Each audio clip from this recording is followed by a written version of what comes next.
I was born in Houston, Texas. My father is Mexican-American with a little bit of Irish. He was born in Brownsville, Texas. Raised there, very poor, as most people were.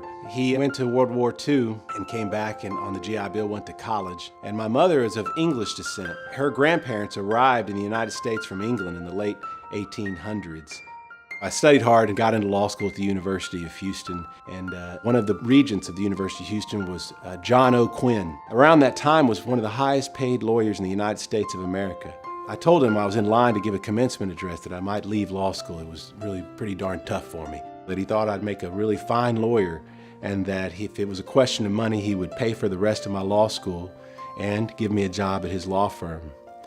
And that letter really helped me because I was completely touched by it, but I wasn't inspired by it to finish. And so I decided that my contribution to the world would be different, and I applied to the University of Texas School of Architecture. And once I was accepted there, it was really at that time one of the top, and is still one of the top programs in the United States. I enrolled there and completed a Master of Architecture and studied historic preservation. The biggest risk to Texans if we re-elect the incumbent in this position is that the oil and gas companies will continue to have a stronger voice than ordinary Texans.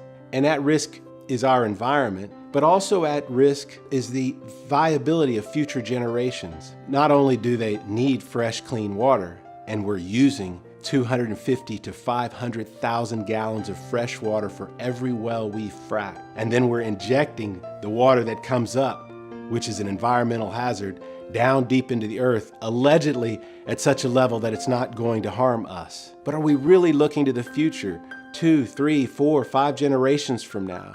And we all can appreciate the strong Texas economy. We all can appreciate all the benefits that oil and gas has brought to this state, but we can all appreciate water too.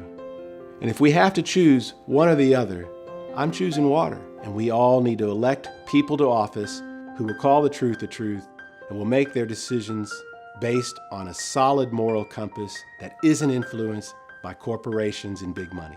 I really want to see Texas change. I think it's time that we get new leaders in Texas. I want to be a part of that team and part of that slate of candidates that moves Texas forward.